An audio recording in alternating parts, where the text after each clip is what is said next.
This is LSAT Prep Test 147, Section 2, Passage 3, about woodland clearings in the Mesolithic era. It's a medium difficulty passage because the ideas aren't really complicated, but the author's real argument doesn't fully show up until paragraph 5. If you read this passage waiting for a thesis statement, you're going to be waiting a long time. The argument assembles itself in pieces. Now, this is a science passage with a humanities angle. The author is dismantling the standard explanation for clearings and building up a completely different one from scratch. The main point is that the clearings probably weren't about hunting. They were accidental social spaces created by fear and foot traffic. Now, before we go through the paragraphs, you should know this.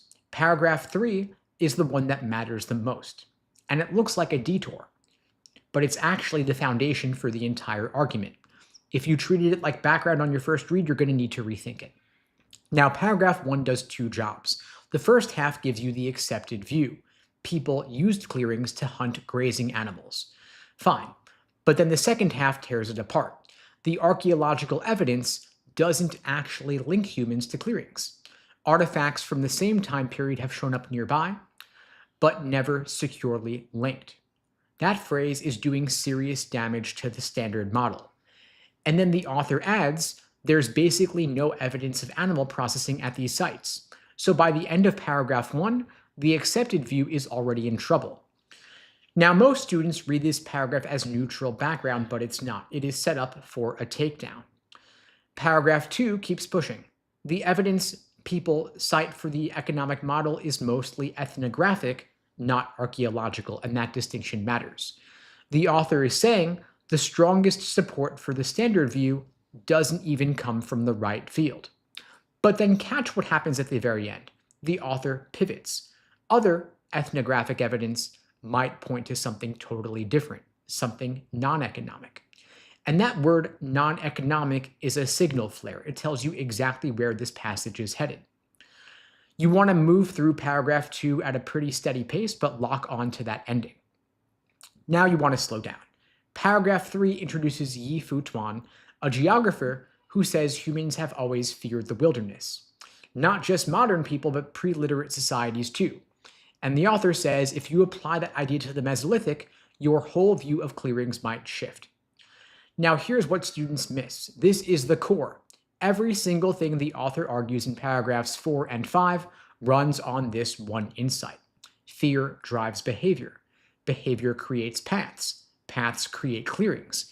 If you don't absorb paragraph 3, the rest of the passage is just a list of claims with no foundation. And so when a question asks what this paragraph does, don't fall for saying provides historical context. It introduces the idea the author's entire alternative depends on.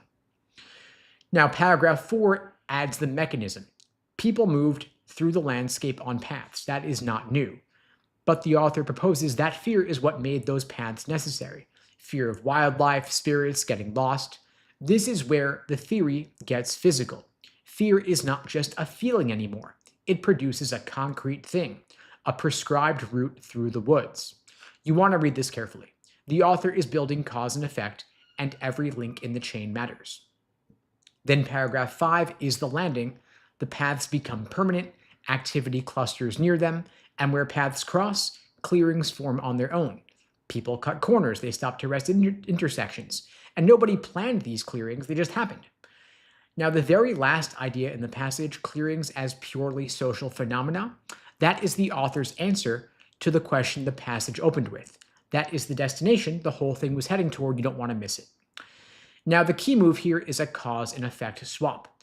The old explanation says clearings exist because of economics. Hunt animals, process food. The author's explanation says clearings exist because of psychology. Fears create paths, and paths create clearings. The hardest questions here are going to test whether you tracked that swap and understood which pieces connect to which. Now, the author's stance here is cautious, but it's still pretty clear.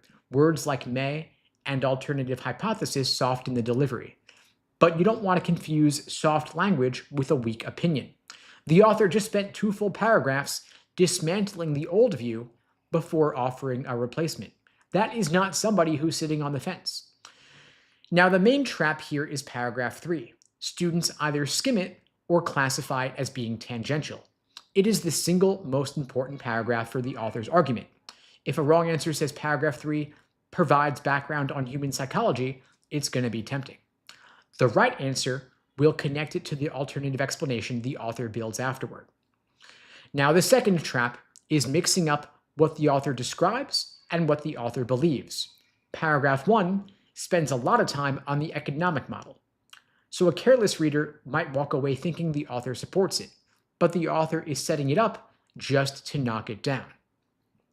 Now, before you hit the questions, make sure you're solid on these three things. First, what specific evidence problems does the author raise against the economic model?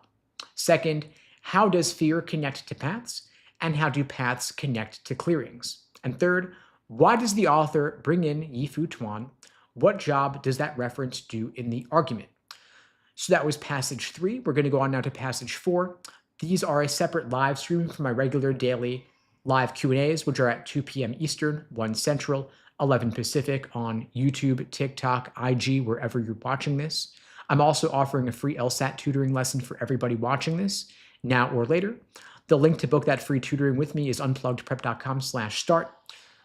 Link is below the video on YouTube, pinned in the chat, in my bio on TikTok and IG as well.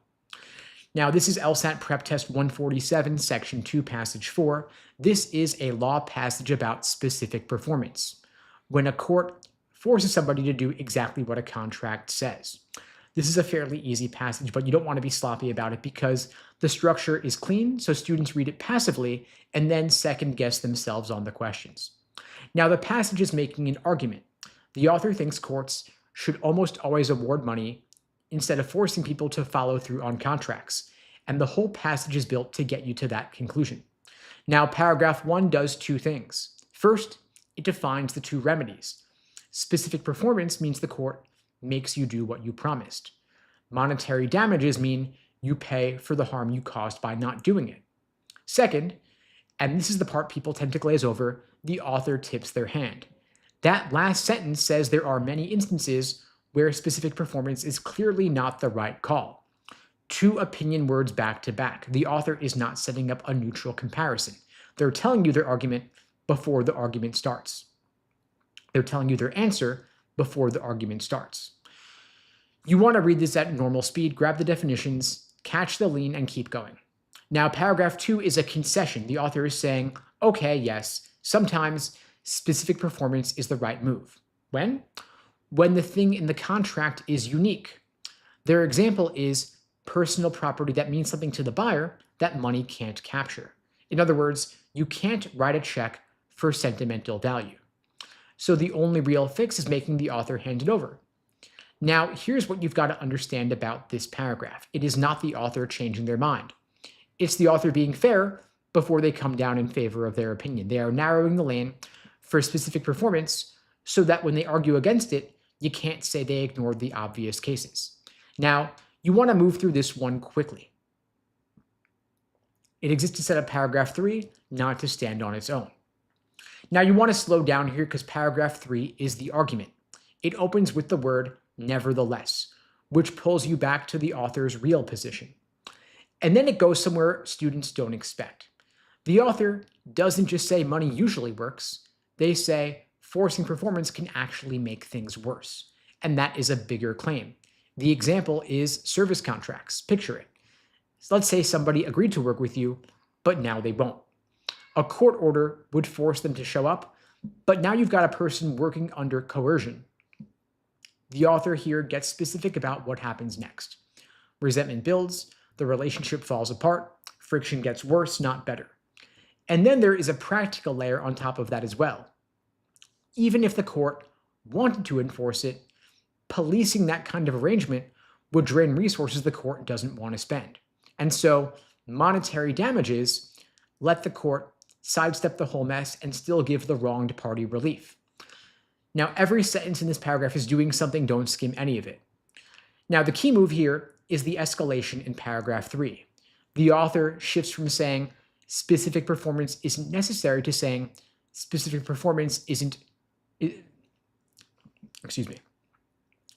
The author shifts from saying specific performance isn't necessary to saying specific performance is actively harmful, and that is not the same argument.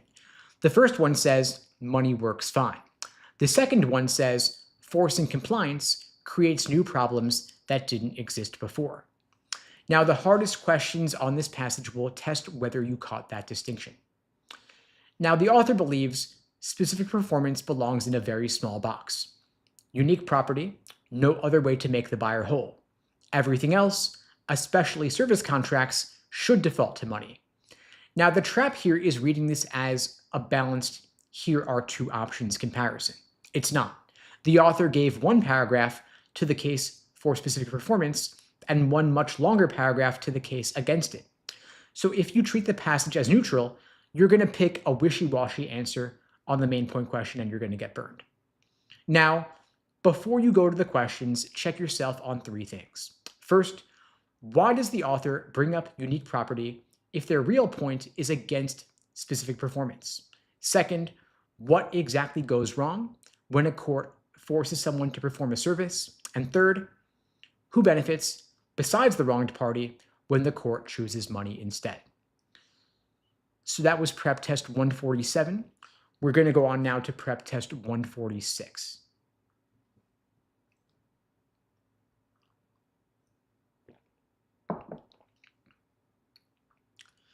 So this is LSAT Prep Test 146, Section 4, Passage 1.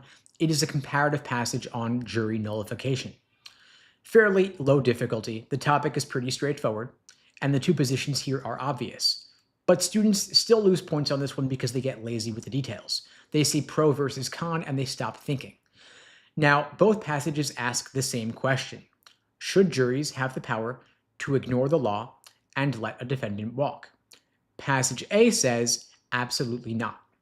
Passage B says yes, and here's why it's actually a good thing. Now, your job is not to understand that disagreement. That part's easy.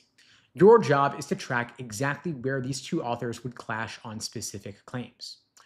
Now, Passage A gives you a definition of jury nullification in the first few sentences, then immediately pivots to attack mode. The rest of the passage is a list of problems, 3 of them stacked one after another. You want to read this at a steady pace, nothing here is hiding. Problem 1, we can't see it happening. Juries don't explain their verdicts, and so there is no way to know how often nullification occurs. And if you can't measure it, you can't tell whether it's doing more harm than good. Problem 2, juries are flying blind. The kind of evidence that would help them make a smart nullification decision, like a defendant's history, usually gets excluded at trial. Problem 3, juries are not elected. They answer to nobody, and they haven't thought through what happens when they let somebody off. Now, the final paragraph of Passage A is the thesis. You don't want to skim it. The author says disagreements about criminal law should happen in public through the legislature where people can debate them openly. That is the core belief driving every objection I've covered here. The author isn't saying nullification has problems. The author is saying it puts power in the wrong hands. Now, Passage B is the rebuttal, but you want to pay attention to how it's built. It does not go point by point against Passage A. It makes its own case on its own terms. Now, it opens with prosecutors and police. They already have the discretion to decide which cases to pursue and which to drop, and that's a smart rhetorical move. Before Passage B even mentions juries, it has established that discretion is already baked into the system. So when the author calls the jury a safety valve, it lands differently. It's not some rogue power. It's just one more check in a system that already runs on judgment calls. Then Passage B makes 2 moves that students tend to blur together. You want to separate them. First, legislatures write broad laws because they cannot anticipate every situation. And so when a jury refuses to convict in a specific case, it's covering a gap the legislature left open. That's nullification as a gap filler. Second, when a jury nullifies because it thinks a law is unjust, that is a signal back to the legislature. It's a feedback mechanism. 2 different arguments here, and the test will treat them differently. You should also. Now, you want to slow down the last paragraph of Passage B. That is where the author deals with the strongest objection, that juries might nullify for bad reasons. And the answer is basically, it almost never happens. Why? Because all 12 jurors have to agree.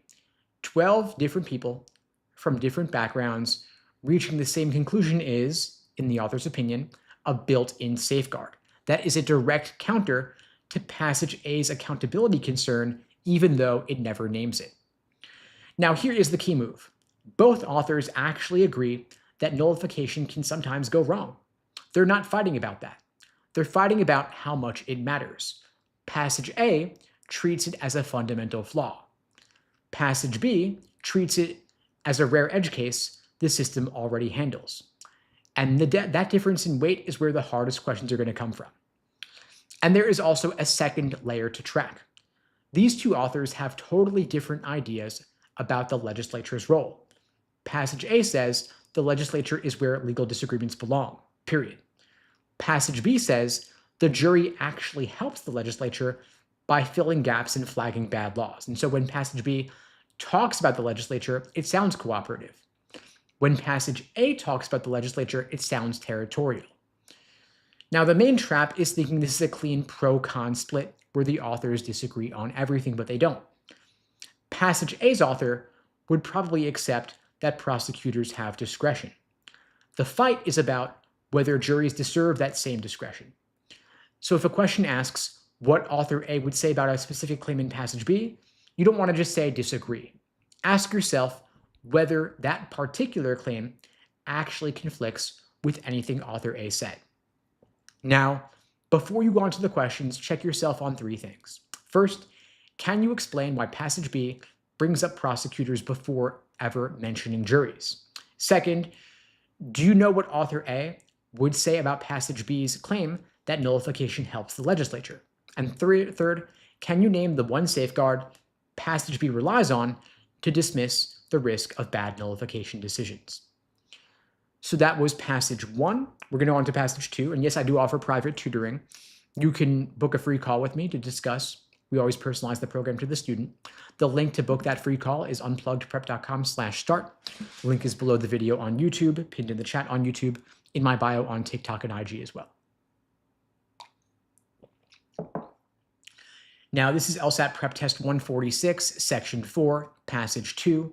This one is about whether art really reflects the values of the elites who paid for it. Medium difficulty passage. What makes it tricky is that the author's attack builds slowly. You might not even realize how aggressive the argument is until you're already past it. Now, this is a humanities passage. The author is dismantling a popular method of art criticism. The main point is treating art as a mirror of elite ideology does not actually survive contact with actual history. Now, this passage is not about two ways art gets made. That distinction is a tool, and the author uses it to break the critic's argument open. Now, the most important paragraph here is the last one, but you're not going to understand why unless you track what the author is building toward in paragraphs 3 and 4. So we're going to walk through the whole thing. Paragraph 1 is set up, but it's doing something sneaky. The author introduces socio-historical criticism and names Taruskin as the main example. These critics say art is produced by and for elites. Sounds reasonable, but then watch what happens at the end of the paragraph. The author says these critics fail to clarify something. And that word fail is doing real work, it's not neutral. The author is already telling you these critics are sloppy. You don't want to blow past that. Read paragraph 1 at a normal speed, but pay attention to the twist at the end. Then paragraph 2 lays out the distinction. Two ways elites were involved in art. First way, you hire a big name artist to show off. The house looks impressive, but you can't stand living in it. The art says something about your wallet, not your worldview. Second way, you commission art that actually expresses your beliefs. The Vatican frescoes are the example here. And this paragraph is a pretty smooth read. You want to move through it fast. But hold on to the distinction because the author's about to use it. Then paragraph 3 is about where you got to slow way down. The author says critics like Taruskin only deal with art made the second way, which makes sense for them. If art reflects elite ideology, you could write a whole book about what the elites believed. But the author plants two conditions that have to hold for this approach to work. The elite has to actually agree on something. They've got to have a recognizable identity and some kind of shared worldview. And you also have to be sure the artist didn't just ignore the patron's wishes and do their own thing. Now, these conditions sound totally fair when you read them, but that is the trap. The author is setting up requirements that the next two paragraphs are going to blow apart. Paragraph 4 is where they start pulling out the rug. The author brings in Matthew Arnold. Arnold looked at 19th century English society and saw two groups. The aristocrats were barbarians. They were engaged in fox hunting and gambling. The middle class were Philistines, obsessed with looking respectable. Neither group had taste that produces lasting art. And so, where did the good artists end up? On the margins, working for some rich eccentric who did not represent the establishment at all. And that eliminates the first condition from paragraph 3. If the elites could not agree on what good art even was, you can't claim the art reflected their shared values. There were no shared values. Then, paragraph 4 is the knockout punch. A lot of enduring art was paid for by elites who didn't want it. They funded it unwillingly and with misgivings. And so now the critic has a problem. The art survived, it clearly matters, but the people who wrote the checks actively disapproved of it. And so what does Taruskin's approach do? The author says it has to go Freudian.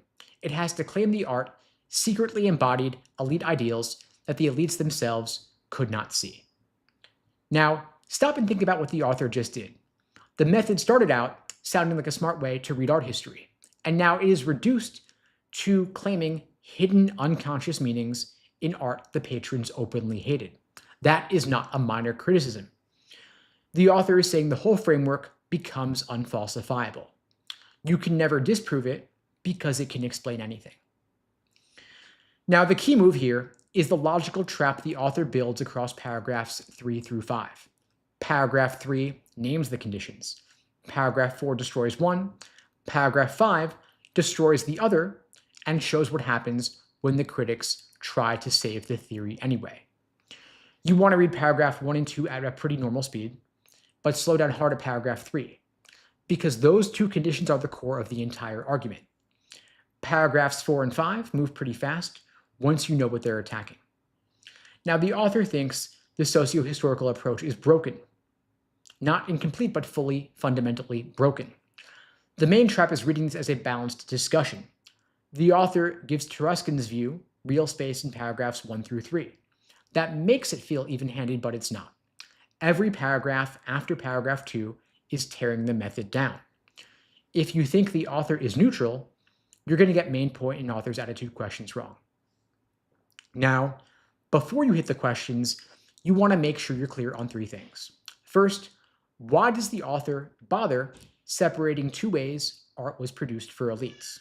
Second, why does Matthew Arnold show up in this argument at all? And third, what is the author saying about the critics' method when they compare it to Freudian analysis?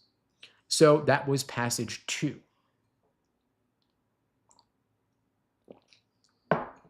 This one is LSAT PrepTest 146, section 4, passage 3. This one is a science passage about the origins of writing, specifically how tiny clay tokens evolved into abstract written symbols. On the read of the passage, the difficulty is pretty low, it's pretty easy, but the trap here is that students read this as a history lesson and stop tracking the arguments. The passage is presenting one scholar's theory. Denise Schmont-Besserat argues that writing didn't pop up out of nothing. It grew in stages from a simple counting system made of little clay objects. The whole passage is one long chain, and every paragraph adds the next link in the chain. Now, the most important paragraph is the third one. That is where the chain finishes and the theory actually lands. But you're going to misread it if you don't track what came before. Paragraph 1 opens with a mystery. You've got ancient tablets from Europe with abstract symbols on them. But the symbol for sheep is not a picture of sheep. It is a circled cross. So where did these signs and symbols come from? That is the puzzle. Then the passage says there are thousands of clay tokens at sites along the Jordan, some older than 4000 BC. Now, most researchers shrugged them off, called them amulets or game pieces. But Schmont-Besserat says they got it wrong. She says these tokens are the direct ancestors of writing. You want to read this carefully. Its job here is to set up the gap between the mystery and her answer. If you miss the mystery, her answer is not going to feel like it matters.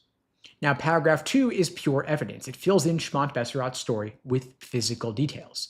The early tokens were basic shapes like cones, spheres, and pyramids. Then, people started sealing them inside hollow clay envelopes. Then, they started pressing the tokens into the outside of those envelopes. Now, think about why. You don't need to break the envelope open anymore. The information is visible on the surface. That is a move towards abstraction, even though nobody's writing yet. And Schmont-Besserot ties the envelopes to record keeping for grain and livestock pools. Then after 4000 BC, the system gets more complex. More token shapes show up. Now you could speed through most of this, but don't blow past that detail about pressing tokens into the clay. This is a hinge in the argument. The impression on the outside of the envelope is the bridge between objects and symbols. Then paragraph 3 is where you slow way down. This is the payoff. Around 3100 BC, marks on clay tablets replace the tokens entirely. Then, a few centuries later, actual numerals appear. And then the passage walks you through a specific example using oil jars. 3 stages. First, 2 oval tokens sitting in front of you mean 2 jars of oil. Second, 2 marks scratched onto a tablet mean the same thing. Third, you get 3 separate signs. One for the number 2, one for the jar as an object of measure, and a brand new symbol for oil itself. That third stage is abstract writing. It doesn't look like a jar. It's just a symbol that means oil because people agreed it does. Now that 3-stage example is the key move. The whole passage is building towards it. And the test writers will use it to check whether you understood the difference between each stage. Stage 2 still uses the shape of the old token, but stage 3 breaks from it completely. If you blur those two together, you're going to grab a wrong answer that describes the wrong step. Now the author's stance here is clean. She treats Schmont-Besserot's theory as the answer to that opening mystery. There is no rival theory, there is no pushback, no saying some scholars disagree. And that makes the passage easier, but it creates a different kind of trap. Students sometimes invent tension that is not there. So if you see a choice suggesting the author is cautious or skeptical, cross it out, she is all in. Now, the pattern running through this passage is a substitution chain. One thing replaces another, which in turn replaces another thing. Tokens replace objects. Impressions replace tokens. Marks replace impressions. Abstract signs replace marks. If you see that chain, the passage holds together in your head like a timeline instead of a bunch of facts. Now, before you go on to the questions, check yourself on 3 things. First, what problem did pressing tokens into the outside of the envelope solve? Second, what is the actual difference between stage 2 and stage 3 of the oil jar example? And third, why does the passage start off with the Europe tablets if the theory is really about tokens from the Jordan Valley? So that was passage 3.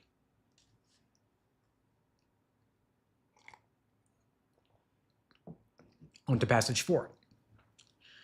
This is LSAT PrepTest 146, section 4, passage 4. This is a science passage about 2 chemists who proved CFCs were destroying the ozone layer. Let me start over on that one. This is LSAT PrepTest 146, section 4, passage 4. This is a science passage about 2 chemists who proved CFCs were destroying the ozone layer and then fought to get them banned. It's a pretty low difficulty passage. This one might be the most straightforward passage in the whole section. This passage is pure narrative science. No debate, no competing theories. The author is telling a hero story about Melina and Roland. Discovery, advocacy, and vindication. It's a straight line. The main point is that these 2 scientists were right, they were gutsy, and their work led directly to global policy change. Now, the most important paragraph is paragraph 2. That's where we want to spend the most attention, most time. But I'll walk through the whole thing. Paragraph 1 is just background. UV light causes skin cancer. Ozone blocks UV light. That's it. You've got to have these 2 facts so the rest has stakes, has importance. But there's nothing here worth slowing down for. It's all just background. Paragraph 2 is the focus of the passage. It does 2 things. First, it explains the science. CFCs, which are chemicals in spray cans and refrigerators, drift up into the stratosphere, get hit by UV radiation, and break apart. That releases chlorine. Chlorine eats ozone. But here's where you got to pay attention. the passage doesn't just explain the process, it scales it up. One chlorine atom can wipe out 100,000 ozone molecules. And that number is doing real work here. The whole paragraph is building a case that the threat is enormous. Every chemical detail is there to make the danger feel undeniable. And so when Molina and Rowland start pushing for policy changes in paragraph 3, you should think, yeah, obviously. So that is the setup working on you. If you just read paragraph 2 as science stuff, you would have missed why it's there. Then paragraph 3 pivots from science to action. And the sentence you've got to catch is the one about how the damage would continue for years, if not decades, even if CFC use stopped immediately.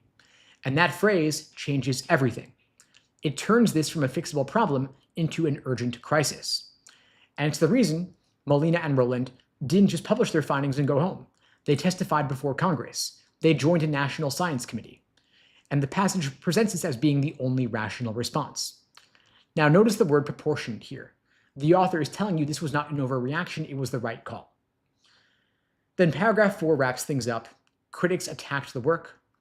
Pay attention to how the author frames these critics, saying, especially scientists with ties to the CFC industry. That phrase is telling you the author believes the criticism was motivated by money, not by science. And then it gets buried in one sentence by the discovery of the ozone hole over Antarctica. That leads to the Montreal Protocol, the ban, and a clean ending. The critics show up and get dismissed in about 3 lines, and that tells you everything about how the author views this opposition. Now, the key move here is the framing of the critics. The author gives them almost no attention. They appear, they're tagged as being industry connected, and then real-world evidence crushes them. That is how this passage signals that the debate was never close. Now, here is the pattern running through the passage. Every paragraph raises the stakes. Paragraph 1 says ozone matters. Paragraph 2 says it's being destroyed at a massive scale.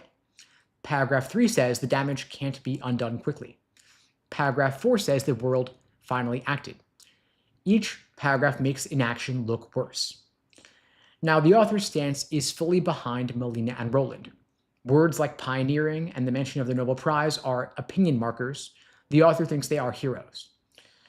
Now, the trap in the questions is picking choices that sound too balanced. Students will see a science passage and assume the tone is objective, but it's not. The author has a clear favorite. If you go into the questions thinking the passage is neutral, you're going to pick answers that are too soft on the critics or too restrained about the author's admiration. This passage is celebration of the scientists. Now, before you hit the questions, make sure you're clear on 3 things. First, why does the passage walk through the chemistry in such detail instead of just stating the conclusion? Second, what is the author signaling by linking the critics to the CFC industry? And third, what role does that phrase, years if not decades, play in justifying the shift to advocacy? So that was passage 4. Again, we are working through every single actual official LSAT reading comp passage in daily live streams in addition to the regular 2 p.m. Eastern live Q&As. I'll be back tomorrow at 2 p.m. Eastern, 1 Central, 11 Pacific for the regular daily live Q&A. Anything at all LSAT law school missions is fair game. If you find these helpful, please spread the word. I'll see you all then. Talk soon.